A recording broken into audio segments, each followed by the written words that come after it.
سلام لما عنتي أوز محبرة وميديا أزربت خوينم زوال زعباتات سري زينان حبريتان قدامي منستر إثيوبيا ترير ملسي هبو كمون أبي كتم أقسم أبي زركب من بري ببصنا زنورو ليك أنا ببصات نتقعتي تخصي تفتي مدام كمون تقلاي منستر دكتور أبي أحمد ناي سلام ساوعي تقريبا كمون أمريكا عباي كتكون أنتي نشاينا لروسيا قدم كتقواصر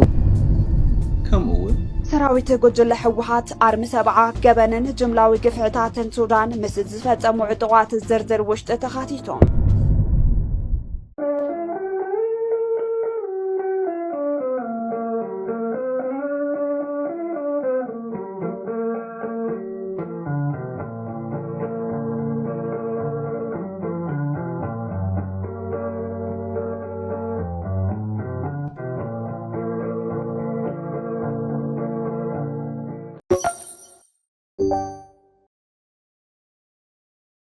نامنا فيلم زعوانا نحلف نكلنا أبي أحمد أبايت توكلت حزب تهاجر ترخيبو نزهبو مدرة كان منجست إرترا ترير زبها الجبر ملسي توهيبو والله إسكا أبي أحمد أبي إرترا زلوا تلا تقوامن ملسي منجست إرتران أتحاحيز قريب لكم الله تخطاتيلنا نملس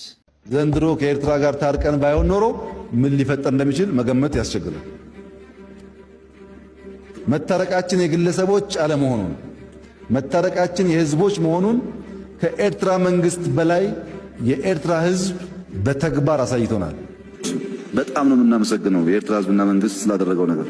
እንኳን ሻዕቢያና ወያኔና ሱዳን ሌላም ቢጨመር በኢትዮጵያ ሉዓላዊነት ቅንጣት ታክል ስጋት የለም። ቅንጣት ታክል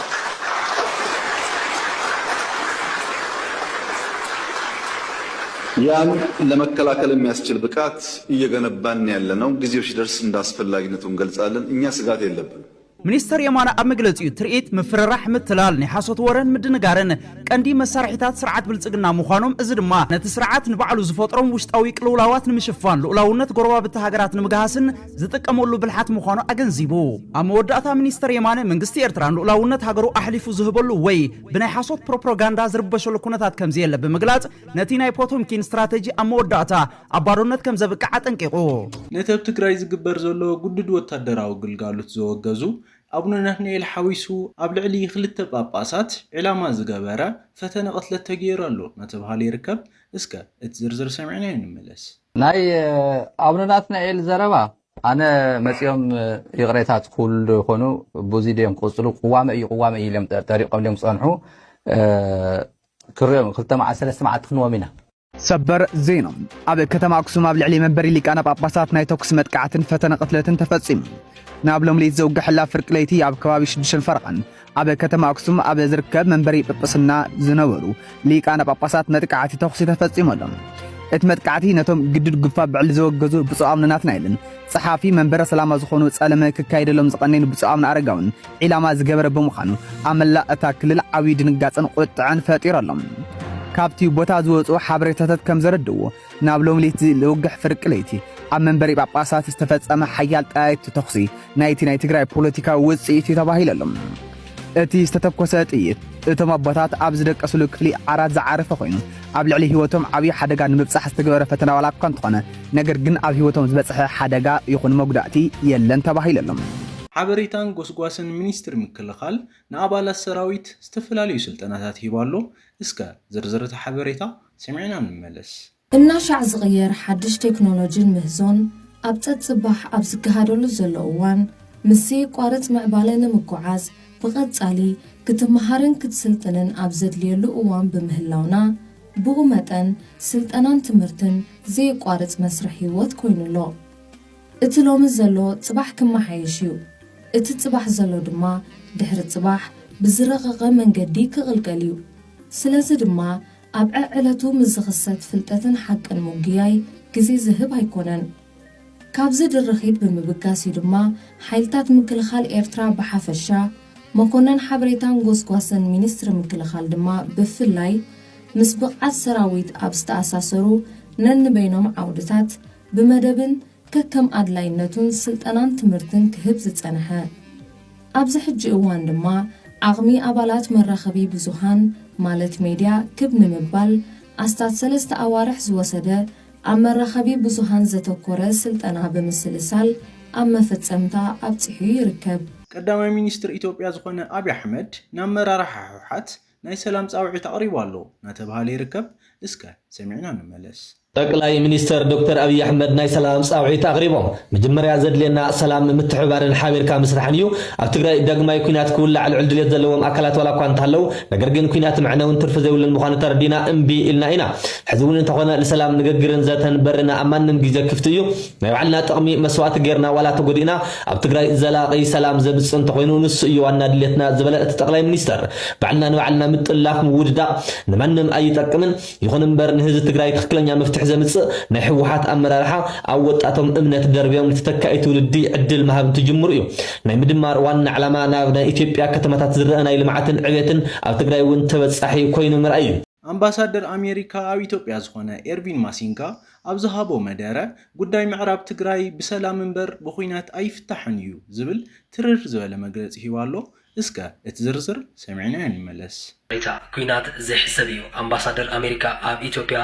ኤርቪን ጄ ማሲንጋ ኣብ መበል 250 ዓመት ናጽነት ሃገሮም ኣብ አዲስ አበባ ኣብ ዝስምዕዎ መደረ አምባሳደር አሜሪካ ኤርቪን ማሲንጋ ስለ ምዕራብ ትግራይ ዘመሓላለፍዎ ቁልፊ መልእኽቲ ናይ ምዕራብ ትግራይ ጉዳይ ብኩናት ወይ ብሓይሊ ዘይኮነስ ብፕሪቶሪያ ስምምዕነት መሰረት ብምይጥን ብሕጋዊ መገዲ ክፍታሕ ከም ዘለዎ ኣጥቢቑ ኣሎ ኩሉ ወገን ኩናት ዝቕስቅሱ ምኽንያታትን ክያዱታትን ጠጠው ከብሉን ናይ ሲቪላት ድሕነት ክሕለውን ወሲኹ ብምሕባር ናይ አሜሪካ ዋና ቅዋም ስምምዕ ፕሪቶሪያ ሙሉእ ብሙሉእ ክትግበር ናብ ኩናት ምምላስ ከም ዘይሕሰብን ዝሓስብ ሓይሊ እውን ከም ዘይእገስን ኣብ ትግራይ ዘሎ ናይ ድሕነት ፖለቲካዊ ቅልውላውን ክፍታሕ ዝተፈናቐሉ ወገናት ውሕስ ብዝኾነ መንገዲ ናብ መረበቶም ክምለሱ ዘጠቃልሉ ምዃኖም ኣብ መዓልቲ ናጽነት ኣሜሪካ ኣብ አዲስ አበባ እንትኽብሩ ዝተገለጸ እዩ ሕጂ ኸኣ ፕሬዚደንት ኢሳያስ አፈወርቂ ብዛዕባ ዓለም ለኻዊ ምዕባለታት ጂኦፖለቲካ ዝሃብዎ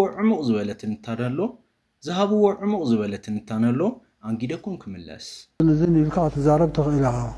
ግን መን እዮም ቶም ጥሞት ደለው ቶም ቀንዲ ጥሞት ደለው ቻይናን ሩስያን እዮም ኣብ ግሪንላንድ ደርና ቻይናን ሩስያን ኣብ ቬኔዙዌላ ድሕር መፂና ቻይናን ሩስያን ስለዚ ኣሜሪካ ዓባይ ክትከውን ምእንቲ ንቻይናን ንሩስያን ቅድም ክትቆጻጸር ኣለ ካልኦት ናይ ትቆጻጸር ማለት ኣይኮነ ወላ መሻርክትኻ ሰብ ኪዳንካ ኣብ ኔቶ ደለው እውን ንዓታቶም እውን ክትቆጻጸሮም ኢልካ ትሓስብ ቀንዲ ብተርታ ተሰሪዖም ዘለዉ ናይቲ ዝውሰድ ዘሎ ስጉምትታት ታርጌት ቻይና ቅድሚ ሓደ ሩስያ ምስኣ ካልኦት እውን ክሰርዕ ትኽእል ኢኻ ኣብዚ ንዳማታት ኮፍ ኣቢልካ ትፃወተሉ ተን ዓበይቲ ዳማታት ዝበሃላ ህንዲ ወስኽ ብጀካ ሩስያን ቻይናን ካልኦት እውን ከተምፅእ ትኽእል ኣብ እስያ ጃፓን ኣላ ኮርያ ኣላ باكستان الله بعد إندونيسيا الله خالوت الله أو لاتين أمريكا تمت تغيل أو أوروبا بأوروبا فرنسا جرمن إنجليز الكون تزارب تغيلها نزيهم كلها تنزيعة أو حدا ترتا سريعة كما يتمتان ساتن من أي ما قا دكتورين مساعتن دلة زمدناتات ومحزنات وكيدان أنصارن كوسد دلوا سقومتات منتي ናይ ማጋ ዶክትሪን ክሰርሕ እንታይ መስልቶም ስጉምትታት ዝወሰዱ እዚ ንዓለም ብሙሉእ ዝጸሉ ፖሊሲታት ስለ ዝውሰድ ዘሎ በብቁሩብ ናይ ቬኔዙዌላ ናይ ላቲን ኣሜሪካ ልና ክንጅምር ንኽእል ኤውሮጳ ንገዛ እርሱ ታርጌት እዩ ሓደ ካብቲ ናይ ታሪፋት ታሪፍ ቀረፅ ዝበሃል ፖሊሲታት ንገዛ ርእሱ ንምቁፅፃር እዩ ምቁፅፃር ብዛዕባ ፍልሰት ዘሎ ፖሊሲታት ወጻእተኛታት ካኣቱን ደይካኣቱን ክንቀሳቀሱ ኣሜሪካ ዝግበር ዘሎ ንገዛ ርእሱ ነዚ ናይ ኣሜሪካ ከዳኽም ዝፀንሐ ተርእዮታት ተባሂሉ ንዕኡ ንምውጋድ ዝውሰድ ዘሎ ስጉምትታት እዩ ምስ ህንዲ ትሰማዕን ኣይትሰማዕን ህንዳውያን ካኣቱ ኣሜሪካ ትፍቅድ ኣይተፍቅድን ከመይ ጌርካ ምስ ህንዲ ዘሎ ንግዳዊ ዝምድናታት ተመዓራርዮ እዚኦም ከምዚኦም ዝኣመሰሉ ሕጂ ምግፋሕ ናይቲ ርእስቲ ኣብ ምንታይ እዩ ዝመፅእ ናይ ነፍሲ ወከፍ ከም ታርጌት ስጉምቲ ክውሰደላ ዝኽእል ሃገር ወይ ኩነት ኣብ ከባቢ ናይ ሓደ ዞባ ብናይ ማጋ ኣጠማምታ እንታይ ፅልዋታት ክህልዎም ይኽእሉ ከምኡ ዓይነት ስጉምትታት ክውሰድ ይከኣል ድዩ ምስ ተወስደት ስጉምቲ ነፍሲ ወከፍ ሃገር ብኸመይ መንገዲ ሪኣክት ትገብር ወይ ግብረ መልሲ እንታይ ክመስል ይኽእል መልእኽቲ ፕሬዚዳንት ኢሳያስ አፈወርቂ ከመይ ሪኢኹሞ ሓሳባትኩም አቦታ መውሃበር ይተሕደጉለይ ጓል ቀዳማይ ሚኒስትር ነበር ኢትዮጵያ መለስ ዜናዊ ዝኾነት ሰምሃል መለስ ነጥብ ትግራይ ዝወፀ አዋጅ ምስ ናይ ደርጋ አዋጃት ምምሳል ኣለዎ ክትብል ኮኒናቶላ እስከ ዝርዝር ሓበሬታ ሰሚዕና ንመለስ ነቲ ኣብ ትግራይ ዝወፀ ሓዱሽ አዋጅ ምስ ስርዓተ ደርጊ መሳሰልዩ ብምባል ሰምሃል መለስ ኮኒናቶ ኣብዚ ቀረባ እዋን ኣብ ትግራይ ዝወፀ ሓዱሽ አዋጅ ንስርዓተ ደርጊ ዘዘኻኽር እዩ ክትብል ብትሪ ኮኒናቶላ ሰምሃል ምስ ትግሃት ሚድያ ኣብ ዘካየደቶ ቃለ መሕተት እቲ አዋጅ ብሰባት ዝተጻሕፈ ክኸውን ከም ዝኽእል ንምእማን ዘጸግም ምዃኑ እውን ትገልጽ ሰምሃል መለስ ኣብቲ ዝሃበቶ ቃለ መሕተት ኣብ ትግራይ መሪሕ ውድብ መን እዩ ንዝብል ሕቶ ኣብ ዝመለሰትሉ እዋን መንግስቲ ኣሜሪካ ኣብ ልዕሊ መራሕቲ ሕወሓት ዘንበሮ እገዳ ዓስብን መቕጻዕትን ዘጠቓለለ ምዃኑ ተረድእ ሰምሃል መለስ ሕወሓት ምስ ኤርትራን ብምዃን ወርቂ ናብ ሕቡራት ኢሚራት ዓረብ ኣብ ምሻጥ ከም ዝርከቡ ገሊጻ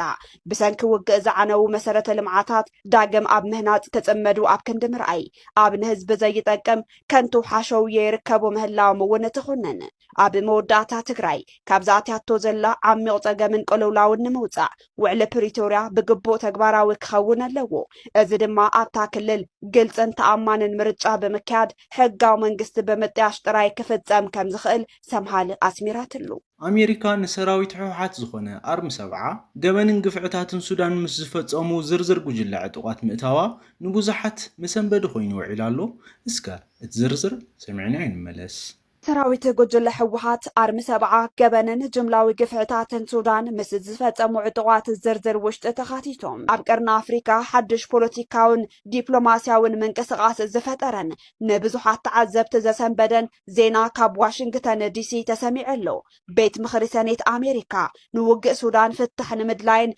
ተሓታትነት ንምስፋንን ዘውፅኡ ሓድሽ ረቂቕ ሕጊ ንናይ ዞባ ቀርኒ ኣፍሪካ ሓይልታት ዝጸሉ ዓብዪ ውሳነ ሒዙ መጺኡ ኣብ ዝቕነ ካብ ሰነዳት ቤት ምኽሪ ሰኔት ኣሜሪካ ዝተረኸበ መረዳእታ እቲ ኤስ 4726 ዘርእስቱ ረቂቕ ሕጊ ኣብቲ ኣብ ሱዳን ዝካየድ ዘሎ ሕድሕድ ውግእ ጅምላዊ ግፍዒ ክፍጸም ኣብ ምትሕብባር ምድጋፍ ምብርትታዕ ወይ ድማ ብቐጥታ ምፍጻም ተሳትፎ ኣለዎም ዝበሎም ዘይመንግስታዊ ዕጡቃት ጉጅለታት ዝርዝር ኣውፂኡ ኣሎ ኣብዚ ወግዓዊ ሰነድ እዚ ድማ ሰራዊት ጉጅለ ሕወሓት ብሓፈሻ ኣርሚ 7 ዝበሃል ፍሉይ ኣሃዱ ድማ ብፍላይ ተጠቒሶም ምህላዎም ተረጋጊጹ ኣሎ ናይ ኣህጉራውያን ጉዳያት ተንተንቲ ከም ዝገለጽዎ እዚ ውሳነ እዚ ንተጣባቕቲ መስላትን ንህዝቢ ትግራይን ዘሰንብድ እዩ ምክንያቱ ኣብቲ ናይ ሰኔት ኣሜሪካ ዝርዝር ውሽጢ ተኻቲቶም ዝርከቡ መብዛሕትኦም ዘይመንግስታውያን ዕጡቃት ብደረጃ ዓለም ዓንቀጽ ሽበራ ዝተጎጀሉ ወይ ድማ ብገንዘብ ወታደራዊ ኣገልግሎት ዝህቡ ተባሂሎም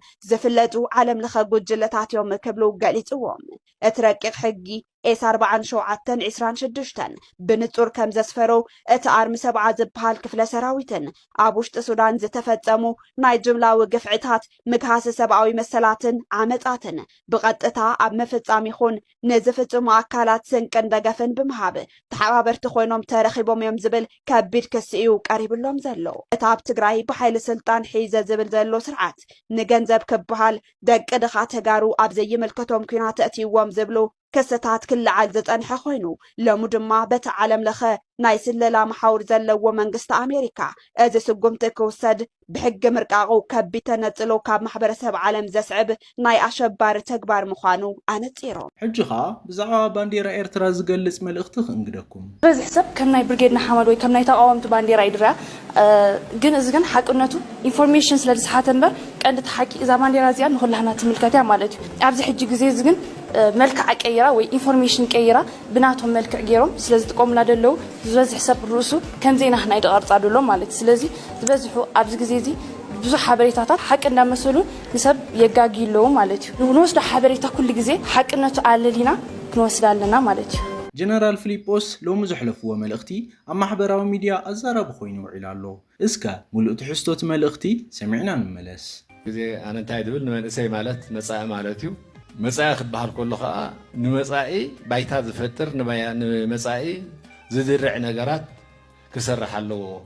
ንመጻኢ ዝድርዕ ነገራት ክሰርሕ ተኮይኑ ከዓኒ ኣብ ታሪክ ኣማዕዲኻ ክትርኢ ተደሊኻስ ኣብ ዝባን ኣብ ሓጎታትካ ተሰቂልካ እዩ ብኣካል ኣይኮንካ ትስቀል ግን ኣብቲ ታሪኾም ነቲ ታሪኾም ብኩሉ ትፈልጦ መበገስ ኾነካ ነቲ ታሪክ ምስ ፈለጥካ ሽዑ أب حنقول كذا حدرك بزح نجارات هلو بزح سئلتات مزكا حلنا خاقص قص كسرح تبقص كتمارامر تبقص كتمارامر مسجمر كخا بزح تفلت مو نتي تفلت كاي خا أمزقب تصفرو تسندو نولدو تم حلالفو كصالنتني هاجر كا توحيس مالتي نزمل اختي بزحات حق لهم تنقدو بزحات ما كنقفو ترايو نسخم كا انتي تبلو حساباتكم ابو تاريتو حدغولاي بريزيدنت نبر غزياو ممحدار تግራይ ዝኾነ አቶ ጌታቸው ረዳ ኣብ አዲስ አበባ ልዕል 300 ተጋሩ ተኣሲሮም ከም ዝነበሩ ምሽጥር አውጽያሎ እስከ ዝርዝር ተሐሳብ ሰሚዕና እንመለስ ኣብ አዲስ አበባ ኣብ ሓደ ምሸት ልዕል 300 ዝኾኑ ተወለድቲ ትግራይ ተኣሲሮም ከም ዝነበሩ ኣይተ ጌታቸው ረዳ ኣፍሊጦም ኣይተ ጌታቸው ረዳ ከም ዝበልዎ ካብ ትግራይ ዝመጹ ዘለው ስራሕ ኣለሻ ዘይኮንስ ግፋ ፈሪሖም እዮም ዝመጹ ዘለው ስለዚ እዚኣቶም ንዓይ ተፈናቀልቲ እዮም ኢሎም ብምግላጾም ናይ ብዙሓት ቀልቢ ስሒብ ይርከብ ብዙሓት ናይ ትግራይ ተወለድቲ እሰርለው ዝብል ሪፖርት ዝቀረበሎም ኣይተ ጌታቸው ረዳ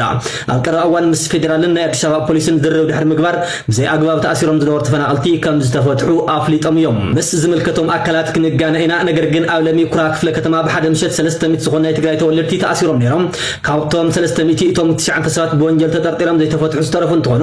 እቶም ዝተረፉ ግን ከም ዝተፈትሑ ሓቢሮም ኣቶ ጌታቸው ረዳ ወሲኾም ከም ዝበልዎ እቶም ኣብ ቁፅር ውዕሎም ዝነበሩ መብዛሕትኦም ግፋእ ፈሪሖም ተፈናቂሎም ዝመፁ መነርያ ዘይብሎም እዮም ክብሉ ሓቢሮም እዮም ኣብዚ ሕዚ እዋን ኣብ ሓደ ገዛ ብዙሓት ተጋሩ እናነበሩ ከም ዝርከቡ ድማ ኣብራህሪሆም እዮም እስከ ሕጂ ድማ ውዕሎ ቱር ዲ ፍራንስ መልኪቱ ዝተዳለወ ፀብጻብ ኣሎ ናኡ ከብለኩም ኣብ 93 ኪሎሜትር ንቀዳማይ 25 ነጥቢ ተውህብ ናይ መንጎ ፅበታ ውድድር ብምንባራ